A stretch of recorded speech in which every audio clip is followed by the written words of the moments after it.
Last week I talked about an analysis by Mark Zandi of Moody's, and I said this week I would talk about an analysis by a non-partisan analysis by the non-partisan Committee for a Responsible Budget, which is the organisation I used last time, 4 years ago, to analyse the different components of both economic programs and their effect on the budget. But I'll touch again, before I begin that, I'll touch again on Mark Zandi. Mark Zandi, on this occasion, has suggested that the Biden program provides more stimulus to the US economy than does the Trump program, and therefore would be better for the US economy and better for stock markets. Turns out Zandi is extremely consistent guy. 4 years ago, he said that, being a registered Democrat, he said that the Hillary program would be much better for growth than the Trump program. In fact, a review of his comments 4 years ago in the New York Times in June 2016 were in discussing Zandi's analysis of Trump's program, that first unemployment would rise and the economy would weaken. And what we know, what actually happened was that the economy was very strong and unemployment fell to its lowest level since 1968. So I think what I've learned over the last week is that Zandi is both has two characteristics in his forecasts of budget. Even though he's very, very good generally on the economy, in this circumstance, he tends to make bad forecasts and he tends to be very partisan. So when we look at the non-partisan Committee for a Responsible Budget, they come up with deficit numbers which are larger than the deficit numbers that we talked about last week. But the deficit numbers tend to give us a view of the broader stimulus to demand of each of the programs. In both cases, the deficit numbers are not the deficit numbers for 1 year, they are deficit numbers for the 10-year period between 2020 and 2030 for these programs being extended through the period. Now, the headline deficits in both cases are $2 trillion higher than the deficits we were talking about last week. The Trump deficit for a 10-year period is $4.95 trillion, and the Biden deficit is $0.65 trillion higher than that over a 10-year period of $5.6 trillion. Just as in last week, there's a lot more churn in the Biden numbers, but I'll talk to that as I go through the numbers.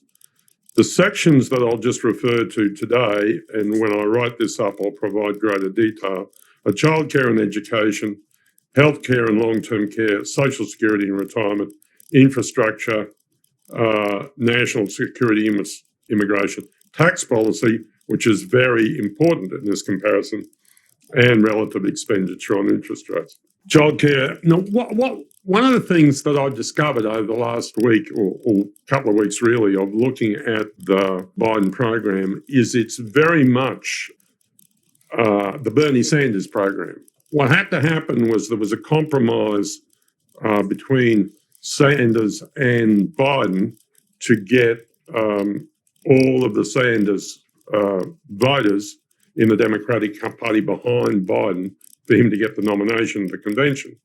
And as a result of that, the structure of the Biden program is now extremely populist. And the populist structure of the Biden program is to tax business, but spend the money on things like popular handouts, things like childcare and education, long-term care, and to finance this and infrastructure. But the infrastructure is really green projects, and both sides have programs for infrastructure, but the additional spending under the Biden program is really green projects.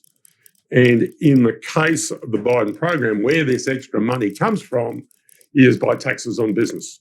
And I said last week that the problem about this is the taxes on business, if you, for example, $2 trillion of increased taxes on business will take away $10 billion from the US economy over a 10-year period because the investment multiplier is higher than the consumption multiplier, whereas $2 trillion, that $2 trillion when it's then spent on consumption through handouts and welfare will add about $3 trillion back to the US economy. So the US economy loses $7 trillion over a 10-year period. So this taxing of business to support populist programs is damaging for growth in the long term, and this process goes forward. So the numbers are that in childcare and education, Trump spends 0.15 trillion more, but Biden spends 2.7 trillion more. In healthcare, Trump spends 0.15 trillion less, and Biden spends 2.05 trillion more. Social Security, Biden spends 1.5 trillion more. Infrastructure and spending, Trump actually spends a lot here, at 2.7 trillion, and Biden spends 4.5 trillion. But the real difference here is that both are spending essentially the same on things that we think are beneficial to the economy, like transport infrastructure, for example. But where Biden is spending more, he's spending more on green projects, really is the difference for his higher level of spending. And also funding under this infrastructure, Biden's here, funding projects for green research by companies. National security and immigration, Trump is spending actually 0.3 trillion more and Biden is spending 0.7 trillion less. But the big difference is tax policy. And the difference in tax policy is enormous. And the difference in tax policy is 6 trillion US dollars.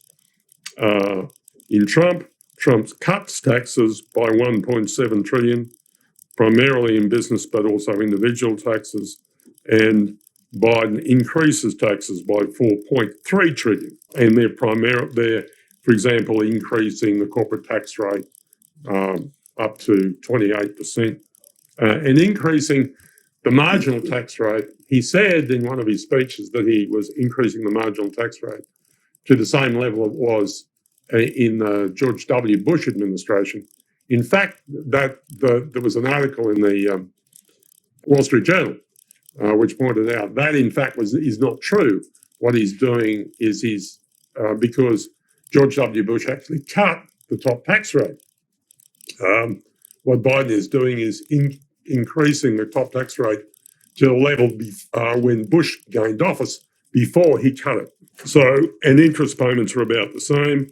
The net result of both is that the budget deficit for Trump is about 4.95 trillion and 5.6 trillion for Biden. So really the amount of stimulus to the US economy is very, very similar, both packages, and they're equally popular and beneficial for demand growth in the economy, which is the way economists normally look at it. But the problem is the Biden program is a populist program, which leans heavily upon the need to placate the supporters of Bernie Sanders within the Democratic Party. And the result of that is an enormous increase in business taxes, and taxes at the highest level of marginal rate, raising $4.3 trillion, whereas Trump is actually cutting taxes by 1.7 trillion, a difference of 6 trillion US dollars, which some people will think is almost like real money.